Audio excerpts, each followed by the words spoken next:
for those of you that don't know, hydraulic fracturing is a really bad idea. Literally, there are hundreds of reasons not to do hydraulic fracturing. Any one of those reasons would be sufficient reason in and of itself not to do this damaging and terrible practice. But we don't just have one of those reasons, we don't just have 5 of those reasons, we have hundreds. So why is the state and the DEC moving forward with it? I'm not sure. I mean, honestly, if you just even look at the air pollution that's created from hydraulic fracturing, every 7,700 wells creates enough air pollution of a Dallas-Fort Worth, Texas. They're planning on putting in 77,000 wells upstate, which means that we're looking at about 10 Dallas-Fort Worth, Texas's worth of air pollution in upstate New York. All of that's going to drift down over New York City. As it is already in New York City, we have 3,000 people that are dying each year because of particulate matter from fossil fuels and from air pollution. So what are they thinking? Now there's one reason in and of itself not to do hydraulic fracturing. And we don't just have one of those, we've got tons. It poisons the water system. They're putting 400,000 pounds of chemicals in each and every well. I mean, do the math. 400,000 pounds of chemicals times 77,000 wells. You've got somewhere around 33 or 34 Empire State Buildings worth of toxic chemicals, which are going to go straight into the ground in New York State alone. That's astronomical, and it's crazy. And the New York City DEP did a report on these chemicals. They cause cancer. About 50% of them cause cancer. About 50% of them are endocrine disruptors. About 50% of them kill your immune system. I mean, we don't need to be doing this. The cost of energy created by photovoltaic or solar energy is going to be less expensive than fossil fuels.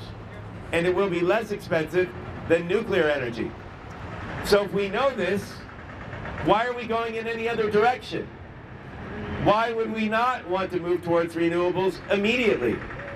I mean, with this whole fracking thing, they're talking about they're putting in a Spectra pipeline here in the West Village. They're putting in a $1.4 billion power plant out in Queens. When they shut down Indian Point, which is what they've got planned to do, they're going to be replacing that with natural gas power plants. All of that comes from hydraulic fracturing. Now here's what it's really all about. The oil industry is running out of oil. There was a Wall Street Journal article that talked about how there's no more oil left. And so they have to develop a new product line. Guess what?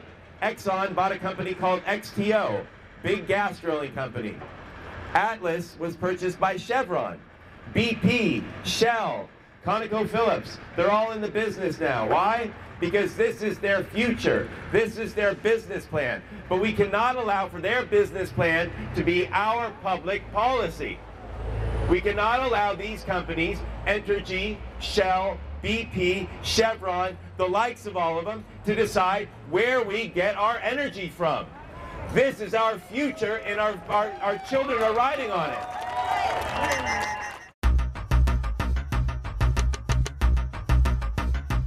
We're here today to protest the state's proposal to allow hydrofracking in the state of New York. I'm the author of the bill in the state Senate to ban this practice. There's no way this industry, the oil and natural gas companies, can drill with this hydrofracking process and properly protect the water supply.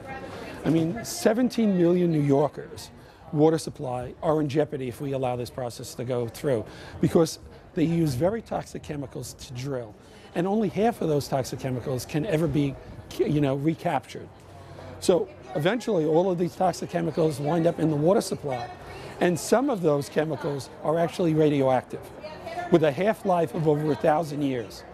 So for 1,000 years our water supply here in New York State could be contaminated. And part of the proposed regulations state that, oh, well, the New York City watershed, where New York City gets all of its water from upstate, will be protected. It's a lot of nonsense. First of all, the regulations only say the drilling has to occur 4,000 feet away. 4,000 feet is less than a mile. That's nothing. But even if you did that, the water supply is for everybody. And not only, the watershed not only supplies New York City, but Nassau, Westchester, and we're all in this together. As I testified, there's an old expression. People who fail to learn from the mistakes of the past are doomed to repeat it. For generations, we poisoned our air, we poisoned our water. We learned. And we spent billions of dollars cleaning up the air and the water. Now all of a sudden we're going to do the reverse and ignore the history and contaminate the earth again. This makes no sense. We shouldn't allow this. It's the last hearing of the DEC hearings on the regulations, the draft regulations for hydrofracking in New York State. Now, this is actually a problem that's worldwide, and New Yorkers, this is where we want to take a stand.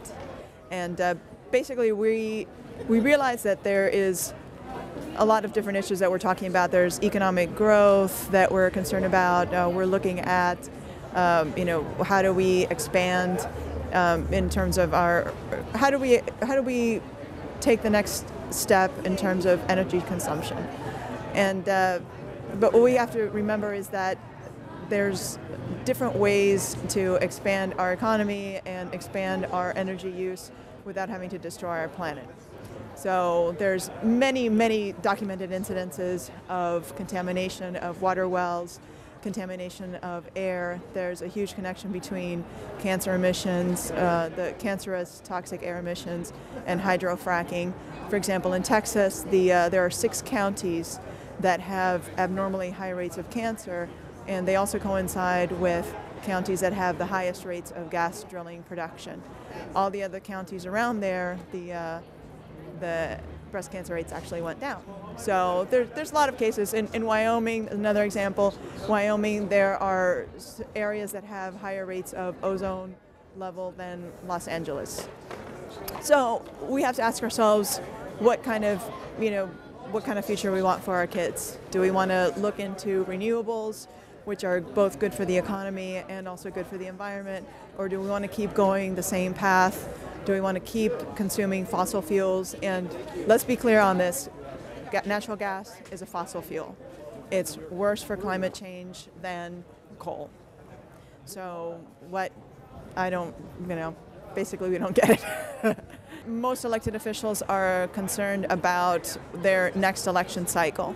So if you are a constituent and your senator, your assembly person is not representing you accurately, then you make sure that you call their office and you let them know that they need to ban fracking in New York. There's no way to do it safely. There's no way to do it safely. And until we've reached a point where we've done something safely, it's unacceptable. So call your senator, your elected officials, ask them where they stand on hydrofracking, and ask them to push for a ban bill. The governor is pushing forward hydrofracking in New York State. Earlier in the year, we had the Commissioner Martin say the DEC was going to take as long as it needed. And then the governor came out right after that and said, no, the document's coming out in July. Then the document came out and it wasn't complete. We got the rest of it in August. There's still parts of it that haven't been done. There's so many pieces missing here that it absolutely makes no sense to go forward for New York State right now. It's absolutely ridiculous. The current regulations that they're proposing have no region-specific geologic regulations. Anybody in their right mind understands that the geology between the Catskills and Buffalo and Syracuse is really different. How can you have one set of regulations without taking that into consideration? It's just ridiculous. The important thing here is people are really waking up to how insane this proposal is. And there's groups coming out of the woodwork, and from national groups to local community groups to jump on this. This is a real movement. It's not just a not in my backyard issue. But what the point is about it is a not in my backyard, and it's the whole backyard of New York State and the backyard that people have grown to love in the most beautiful places in New York, and some of the most important ecological areas in the nation are threatened by this process.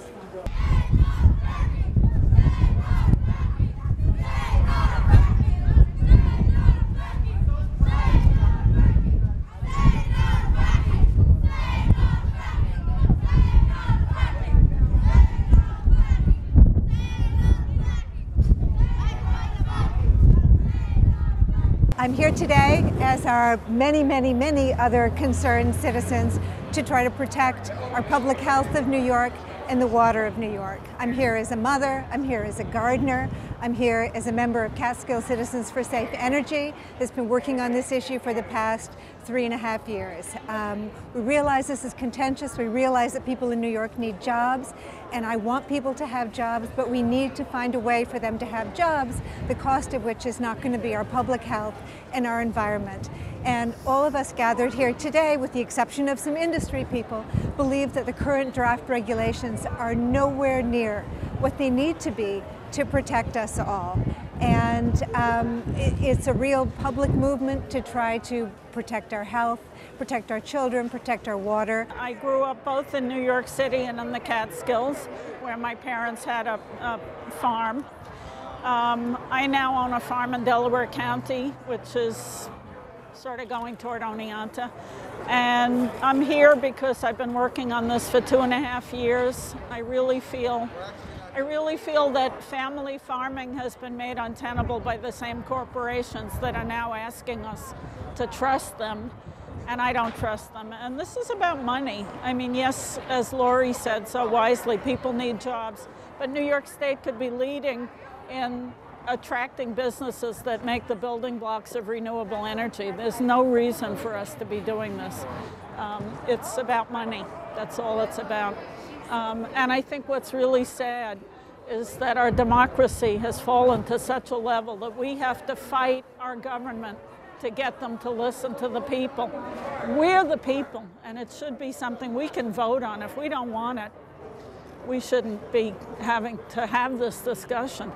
In our county, 72% of the people don't want this. So why are we even here? You know, let the people decide.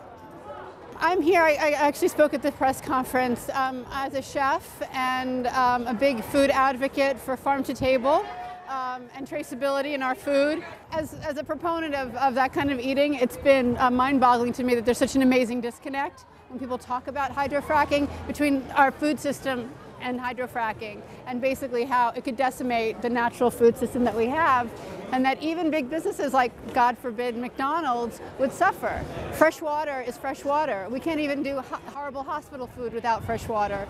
We can't feed anybody, and then we would put millions of farmers out of business, and everything that we're working towards now would be ruined.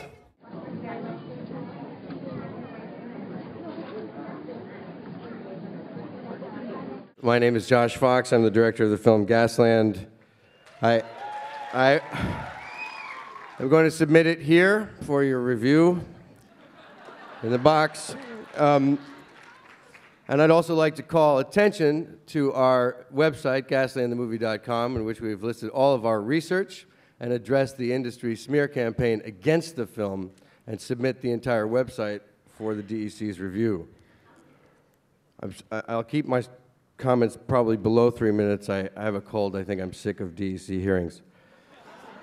I'm in the enviable position of opening the floodgates. I'm sure you're going to hear 10 hours of thousands of reasons why not to hydrofrack in New York. Your premise is wrong. Your premise is, how should we frack New York? And that is the wrong premise. The question should be, should we or should we not frack New York? Not how we should allow this industry in. A regulatory approach to hydrofracking has failed everywhere around the world where it's been employed to try to control this industry. I challenge everyone on your commission to find a single place on earth where a regulatory approach has stopped hydrofracking from contaminating water, from polluting air, from creating a public health crisis, and from creating civic unrest. The entire SGEIS should be withdrawn, and clearly fracking should be banned in New York State. That is... So I'm amazed and grateful to all the people who are going to participate in this democratic process. But the question itself should be withdrawn. The process is a charade, it is a sham, it is a false premise. And I'm sure you will hear hundreds, if not thousands, of reasons why in the following 10 hours. Thank you very much. Thank you. Thank you, Mr. Fox. The movement is multiplying. This is a 1,000-person seat room. It was filled today by people, with probably about 10 exceptions that were paid to be here by the industry. The rest of us took our day off to be here and are here on our own time. And why do you think that the American Petroleum Institute is spending $20 million on hiring a new PR firm to promote this practice? It's obviously not safe.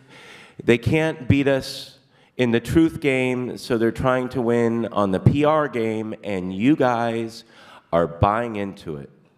Where are the job losses report in this document? Where are they, and why aren't they there? It is an insult. Where are the health impacts?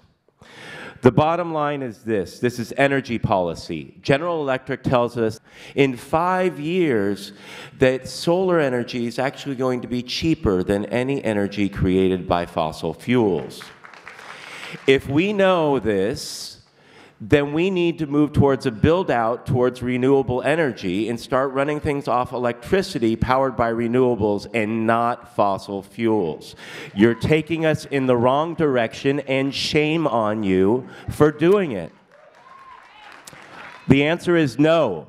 No, no, no, no, no, no.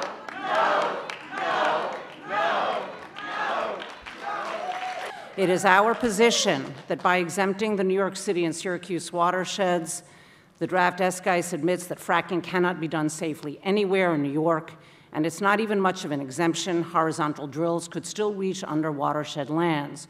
With this testimony, we are submitting copies of nearly 2,000 letters gathered on Manhattan's Upper West Side, calling on the governor to issue an outright ban on fracking in New York State. First, whatever the currently perceived economic benefits of fracking, whether to the state or to individual landowners, they will be wiped out by the taxes and fees necessary to fund filtration systems and other safety measures. Second, your agency, charged with oversight and inspections, has had its staff cut drastically. In 2008, you had 19 staff people to police over 13,000 existing conventional gas wells.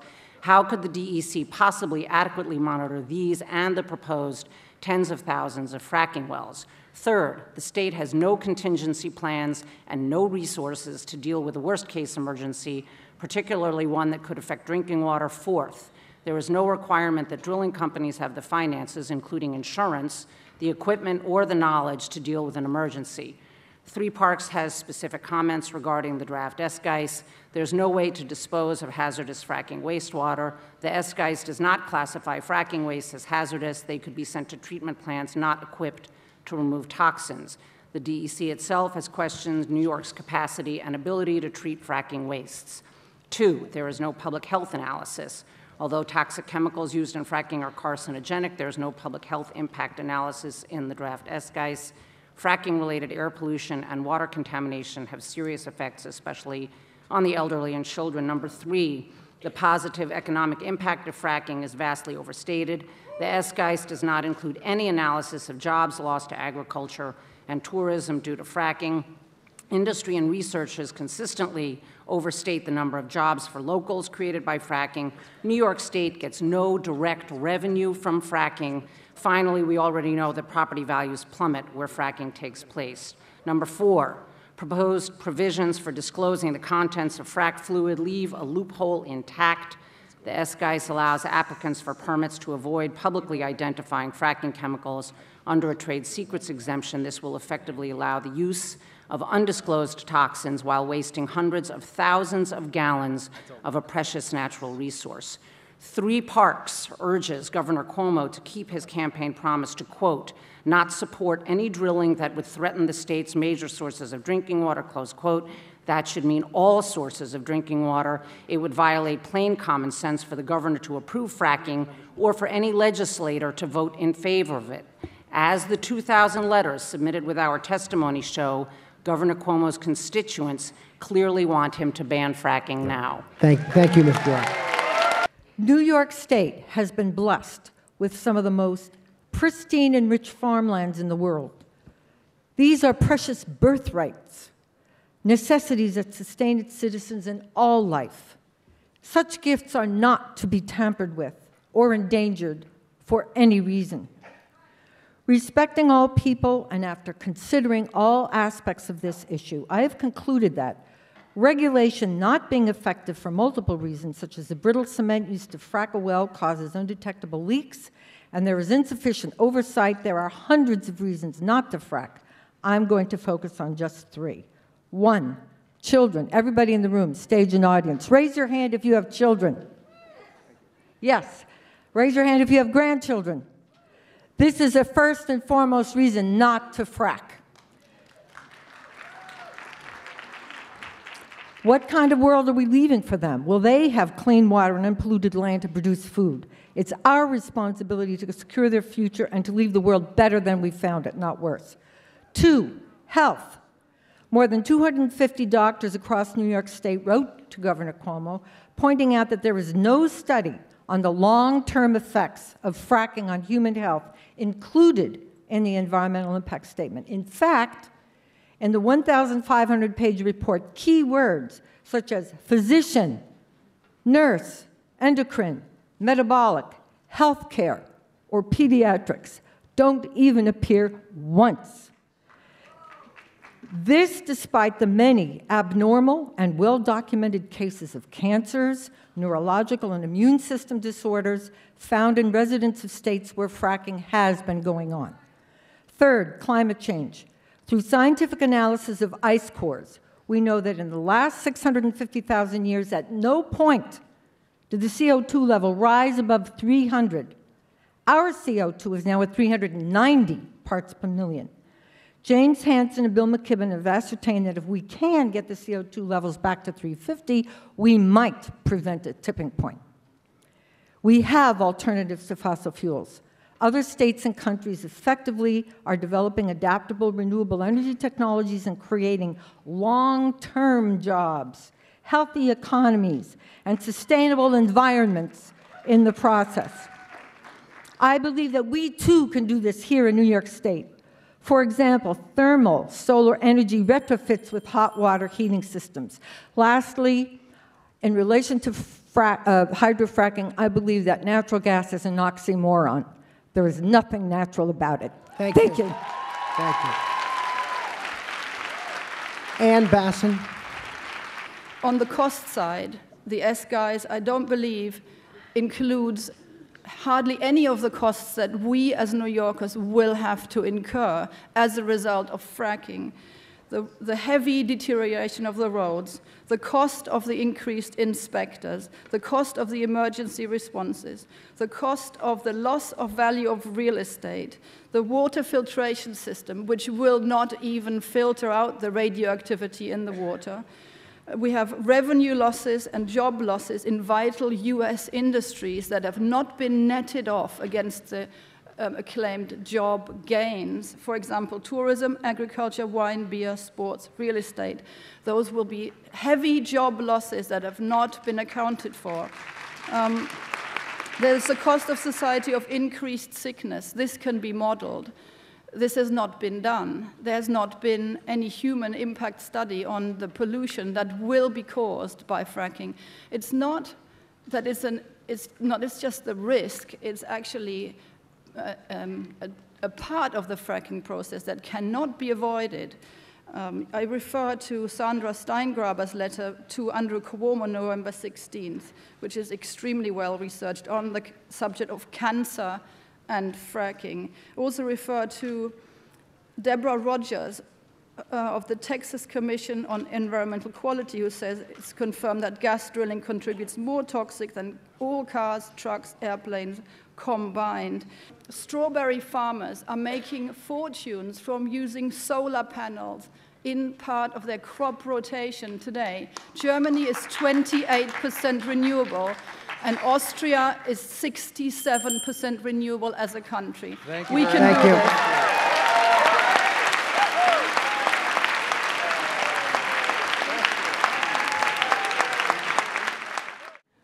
I want to start out with some facts about water. Forget the regulations. First of all, less than 1% of all water on Earth is drinkable. That is less than 1% of water on all Earth is drinkable. Second, 884 million people in the world lack access to safe drinking water. Over 3 million people every year die from drinking contaminated water. Next, moving on to fracking, one frack well uses 3,500,000 gallons of water. Now, given the preciousness and scarcity of clean water, what on earth are we doing? What on earth are we trying to use our scarce, precious commodity, throwing it away in the process of fracking? And now there's documented cases in Dimmock, Pennsylvania, of people having their water contaminated. There's livestock dying. There's fish dying. The earth is dying if you allow this. I'm just moved to feelings. I am outraged that this is even a thought. I'm outraged, and I would continue to say that the gas companies have no right to take our scarce and precious water from us. Thank you. Hello, I'm Mark Ruffalo, and I'm here representing Sullivan County and waterdefense.org. You know, there seems to have been a lot of talk about science over emotion in this debate, but there seems to be a disconnect with the science and the DEC's new set of proposed regulations. One could say the DEC is avoiding the science by refusing to listen to the 250 health practitioners and experts that are asking for a long-term comprehensive health study on hydrofracking, which is now missing from the regulations. The DEC refuses to finish a long-term cumulative impact study. There is the avoidance of long-term study on the social economic costs and benefits of gas drilling. In the coming weeks, I'm sure you'll receive tens of thousands of these kinds of concerns, and rightfully so. But I want to raise an altogether different kind of question here today. I want to ask, in the face of science, why are we wasting so much state money, time, and energy wallowing around in the radioactive muck pit of gas drilling when what this state needs and wants is renewable energy? Why? Why is the state and the DEC so gung-ho on moving forward with this regressive, unimaginative plan to frack the daylights out of New York State? You say it could be done safely, but clearly it cannot and has not been done safely anywhere yet. If it could be done safely, we wouldn't be here today. You say it will bring jobs, but the New York solar jobs bill alone would bring more long-lasting in-state jobs than gas drilling without putting our workers and our communities at risk. Today, the only growth industry in the nation is renewable energy and lead standard efficiency. Last week, the International Energy Agency released science saying we have 5 years to stop climate change before it will be unstoppable. You say you believe in climate change. We've had this discussion. Yet your actions smack of denial by pushing gas production. Why is New York State promoting another fossil fuel and its extraction when climate change is so real? We are seeing the greatest droughts in the history and the centuries throughout this nation and the world, and yet you are willing to destroy billions of gallons of fresh water for 5 years worth another filthy and climate-changing energy form. New York State needs leadership. We need leaders with imagination and courage that are going to face our energy problems with some bold and progressive ideas and not lickspittles of the oil and gas industry's lobbying efforts. This is what the people of this state want to hear from our DEC and our leaders. They want we want science. We want technology. This is what the people of this state want to hear from our DEC and our leaders, pitching to us, promoting to us, and twisting themselves and their intellects and their ethics into making happen, not fracking. We want to leap into the future, not plummet into the past. We want science and technology. We don't want to be fracked. We want renewable energy. We want renewable energy now, and we will fight for it. Tell them what we want.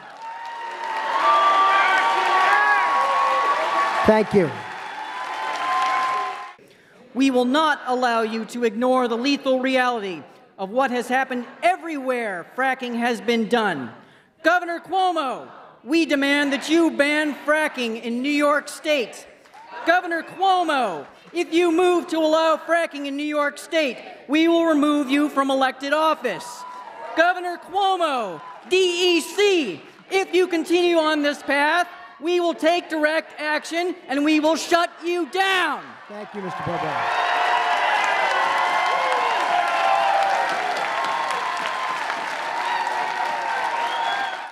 Our biggest export in New York is food. We are one of the top 5 agricultural producing states. We're the 3rd largest grape producing state and the largest wine producing state besides California. But right now, Seneca Lake Wine Trail, a group of 34 wineries situated at the slopes of the largest Finger Lakes, is falling prey to the gas companies. The entire area, the mineral rights beneath their land is being completely bought out from under them. So 25% of our state's land is used for farms. We produce cabbage, dairy, cattle, livestock, apples, cherries, romaine, lettuce, potatoes, and beer.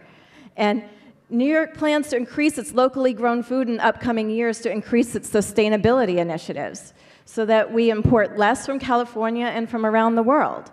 So this is going to greatly impact our future land use and availability and value, and it's going to conflict with gas giants, which are buying up these mineral rights. Also, tourism. Do you think that we're going to protect or increase our tourism industry when gas well pads pepper spray the landscape, when it smells like Newark upstate? I mean, people aren't going to want to go there. They're going to go someplace else where they're not allowed to frack, perhaps. Yes, this is a big state, as I've heard a few senators say. They think there's room for the gas companies and for us because it's a large state. Well, 3,400 well pads in Arkansas. The state was not big enough to stop the earthquakes and the pollution. The state is not big enough for the both of us, the people or the gas companies. Thank you. I choose the people. Homeowners can be confronted with uninsurable property damage for activities that they cannot control. And now, a growing number of banks won't give new mortgage loans on homes with gas leases because they don't meet secondary mortgage market guidelines. New construction starts, the bellwether of economic recovery, won't budge where residential fracking occurs, since construction loans depend on risk-free property and a purchaser. This shift of drilling risks from the gas companies to the housing sector, homeowners and taxpayers creates a perfect storm begging for immediate attention. The home represents a family's most valuable asset, financially and otherwise. We cannot allow this to happen, to shift the responsibility and the liability from the companies to the individual homeowners. And I am afraid to say that I do not think that the homeowners who allowed leases to be purchased from them were aware of these factors and many others. This has been done without the full disclosure on the part of the gas companies. Thank you. Thank you. To continue, I shall discuss some of these chemicals in a little bit of detail. So there are 600 plus chemicals that can be used. Benzene is a known carcinogen. It can cause bone marrow failure, aplastic anemia, and acute leukemia. It can cause at least at low levels. It causes drowsiness, dizziness, rapid heartbeat, tremors, and more. In 1948, the American Petroleum Institute said, quote, "It is generally considered that the only absolutely safe concentration for benzene is 0, end of quote. Formaldehyde is a known carcinogen. Formaldehyde can cause myeloid leukemia, lymphatic cancer, and brain tumors. Short-term, it can cause irritation to the eyes, nose, and throat, initiate asthma, and cause immune system changes. It is flammable, corrosive, and can be used as a biocide. Glutaraldehyde can cause occupational asthma, eyes, nose, throat irritation, including possible nosebleed. It is toxic to fish and can contaminate water. It is flammable. Ethylene glycol is an antifreeze, and it is a sweet-tasting poison. If it gets into the environment from runoffs and accidents, children and animals can be poisoned from ingestion. It can cause nervous system damage and heart damage. If airborne, it breaks down in about 10 10 days, but in soil and water, it can take several days into a few weeks. Methanol alcohol, used as an antifreeze and solvent, and it can cause permanent blindness if ingested, but it also can be absorbed through the skin, and it's very dangerous. Xylene encompasses 3 isomers of dimethylbenzene. It is a solvent. It causes headaches and loss of muscle control. Humans exposed from soil contamination from leaking underground storage tanks containing petroleum products, and it also can leak in the water. Methane is a potent greenhouse gas, and it is dangerous because it's extremely flammable and explosive, and it displaces oxygen in enclosed spaces in a similar manner as carbon monoxide and ethanol. Butoxyethanol can cause hemolysis with the breakdown of red blood cells. Dazomet is a soil fumigant. It is antimicrobial, and it can be volatile. It is acutely toxic to mammals and birds when exposed to the granules, but it also can be airborne, and it is used as a biocide in the fracking process. Sand containing radioactive minerals is sometimes used as a tracer, and much of that sand, some of that sand is resin-coated, and we don't know what these resins are. These are just a few of the chemicals used. The public has the right to know all the chemicals, their proportions and formulations. The Marcellus has its own chemicals. Some of these toxic chemicals include natural gases such as hydrogen sulfide and radon. Hydrogen sulfide is flammable and explosive. It is found mixed in with the radon. It is a broad-spectrum poisoning and severely damages the central nervous system. Radon is a radioactive gas. It is carcinogenic and causes lung cancer. It is associated with methane, and I don't know if it's all removed. It probably isn't. Other toxic metals include arsenic, mercury, molybdenum, nickel, and chromium. I guess that's it. All right. Thank you, Ms. Lazarus. Thank you very much.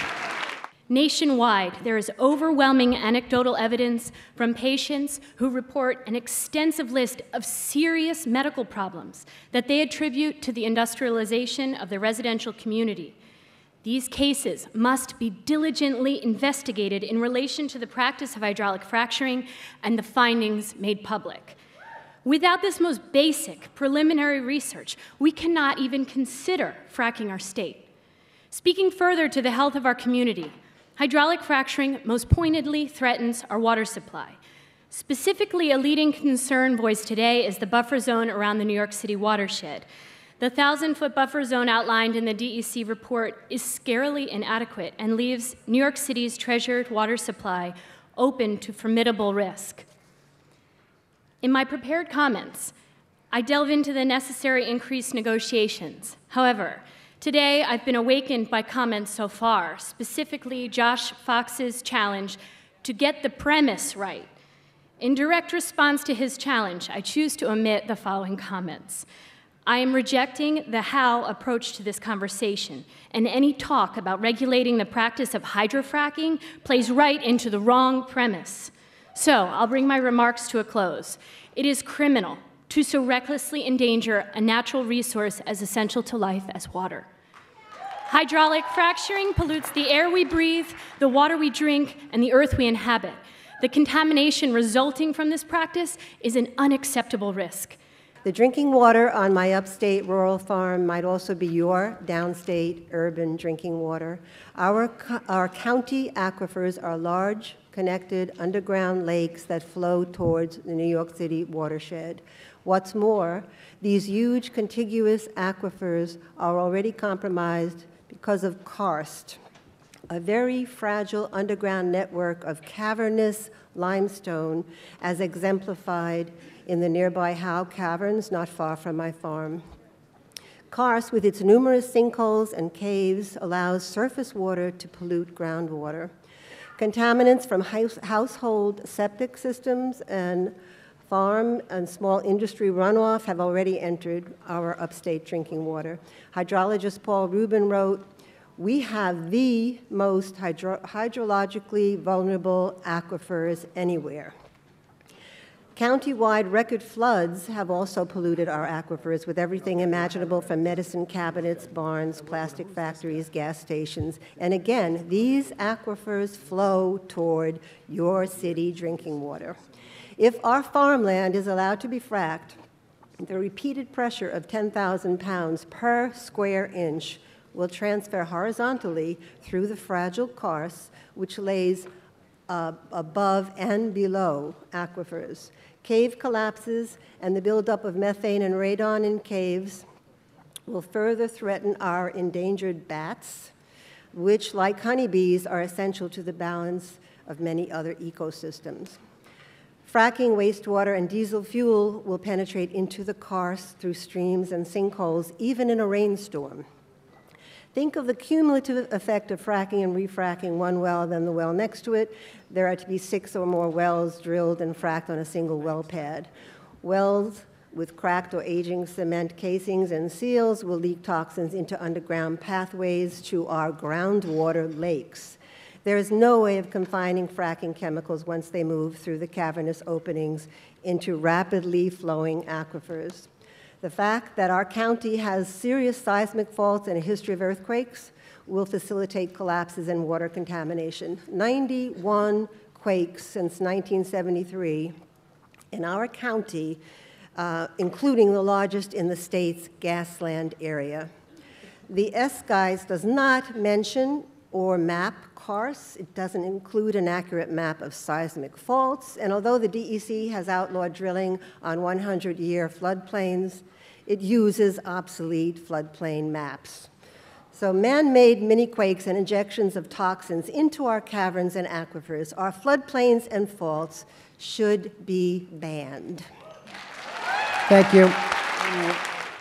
George Woodwell, who Sandra Steingraber, I think, is here. She may still be here. In her film, she's talking to George Woodwell, who founded the Woods Hole Research Center, and he said something that has always stuck with me. He said, if someone came along and said, I could make a lot of money, but I'd have to kill a few people, we would be so outraged at that.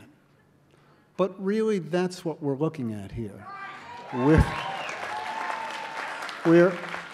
looking at people getting sick from the air, water, and so on. The fact that you don't even choose to address this in the S-Guise just says to me, if this was my daughter's home, school report, I'd say, go back and do this again. Go back. I'm sorry, you didn't get it right. You have to do it again. And the rest of my time, I would like to speak to the folks out here. I guess from the reaction, I guess many of you have been to amillionfrackingletters.com. It's an open secret in Albany. This decision is not going to be made by the DEC. This decision is going to be made by Andrew Cuomo based on political considerations. If Governor Cuomo understands that fracking will stand between him and the White House, that's how we will win this fight. Thank you. Thank you. The best decision that New York State ever made was establishing forever wildlands in the Catskills and Adirondack parks. These parks provide us with clean air, with clean water, with recreational opportunities, which in turn drive local economies. And let's not be kidding ourselves. These parks weren't established during good economic times. I mean, it wasn't like everything was honky-dory and we decided, oh, well, let's turn our sites to conservation now. No, they were established after we had clear-cut everything that was there. After the trout fisheries had been decimating by streams that were choked with turbidity, we decided never again are we going to let this happen. And instead of thinking of what can we do now to get some more jobs and some more money, we thought, what do we want this land to look like in 100 years? And we have to be asking those same questions right now because we are on the precipice of the same kind of turning point here in history. We are at hard times. It is so easy to be suckered in by the promise of a quick fix, but we instead have to be asking ourselves, what do we want the Catskills to look like in 100 years? What do we want the Delaware River Basin to look like in 100 years? What do we want the Adirondacks to look like in 100 years? What do we want the Finger Lakes to look like in 100 years? What do we want all those wild and, and scenic and recreational rivers within the state to look like in 100 years? We have to err on the side of caution. We have to heed the precautionary principle and say that in the face of uncertainty, in the face of risk, you err on the side of protecting the environment and the public health. And I'm just going to close by telling something that you already know. We're going to be here. We're going to be in the streets. We're going to be in the hearings. We're going to be on the airwaves. We're going to be in the courts. We're going to be in your face. We're not going away, and we're just getting started. Thank you.